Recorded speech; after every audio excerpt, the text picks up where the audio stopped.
Ziglar.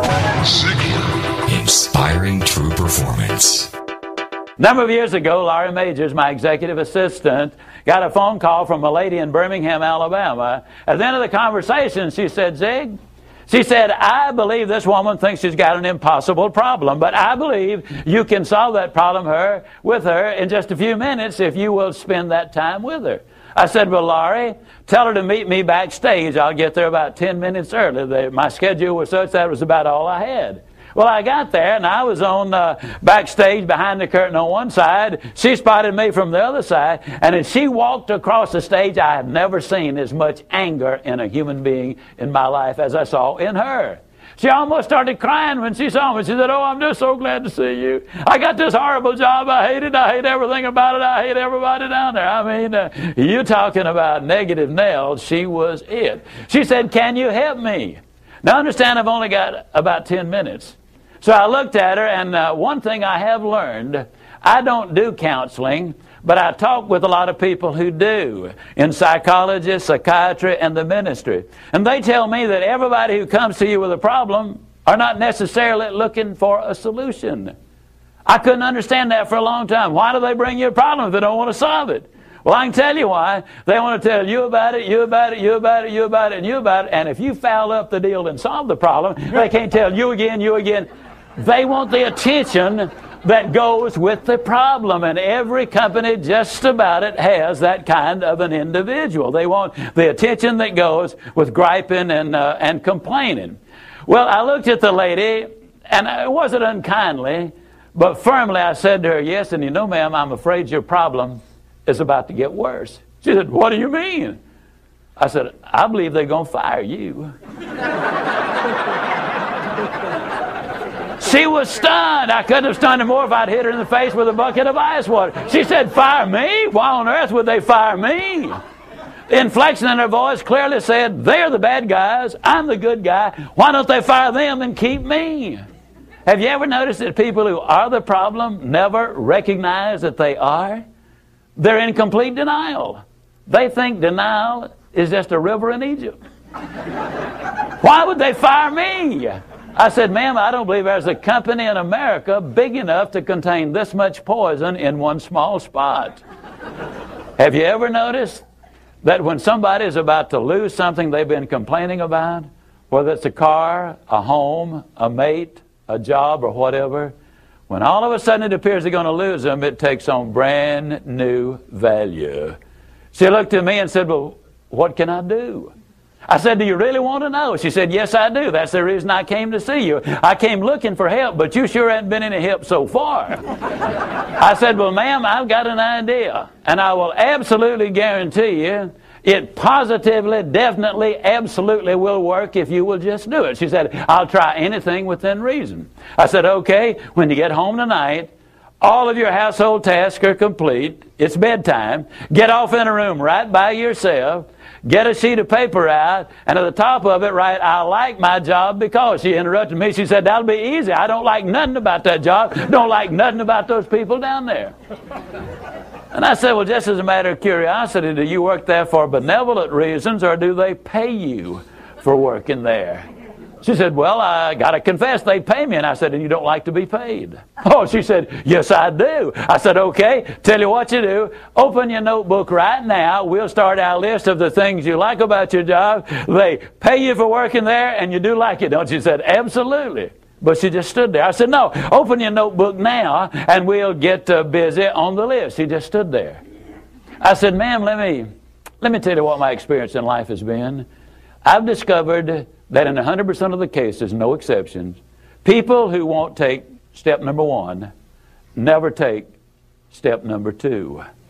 You see, she had come to me with an impossible dream. Her dream was that nice Mr. Ziglar was going to solve all of her problems, and she would live happily ever after. Well, folks, I got news for you. I can't solve her problems. I can't solve your problems. But I will give you some steps that I'll absolutely, definitely, and positively will work for you, as it worked eventually for her. I said, well, ma'am, let me tell you something. Unless you're willing to take step number one right now, it's been nice talking with you. She angrily opened her notebook. Before we got through, there were 22 things she liked about her job. Not only did they pay her for working there, they paid her above average. She had 3 weeks vacation with pay. She had a retirement program. She was in on profit sharing. She had health insurance, life insurance, and accident insurance. She lived less than 10 minutes from home. She was in on management decisions. The company sent her to 3 seminars a year to be paid for. She had her own private office and parking place. 22 things that she liked about her job. Now I said, ma'am, when you get home tonight, everything is finished. Get off in a room right by yourself. Close the doors, change one word from I like my job to I love my job. Get in front of that mirror, and folks, I cannot say this strongly enough, but I'm going to try. The eyes are the windows of the soul.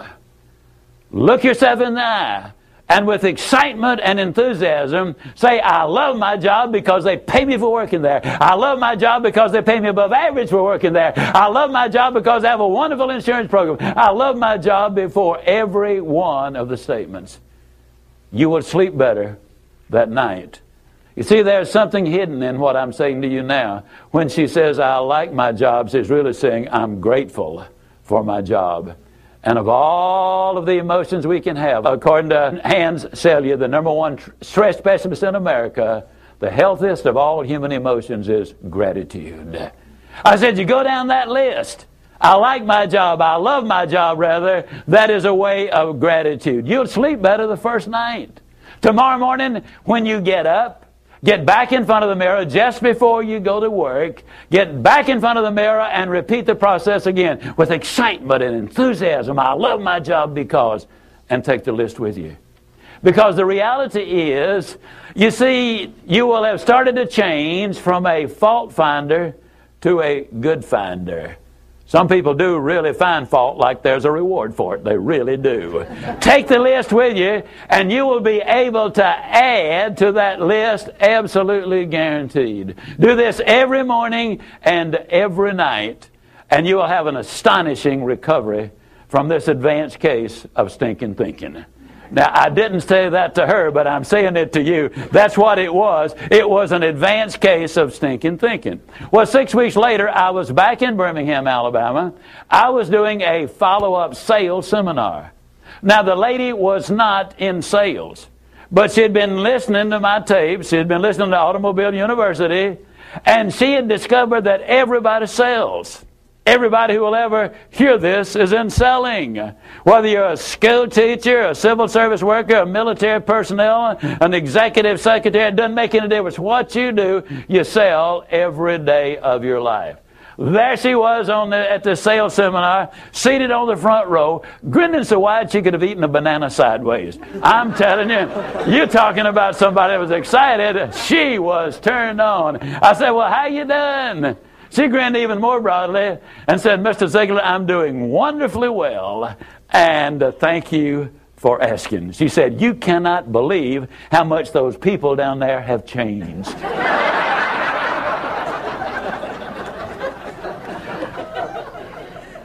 I got to lay it on the line, folks.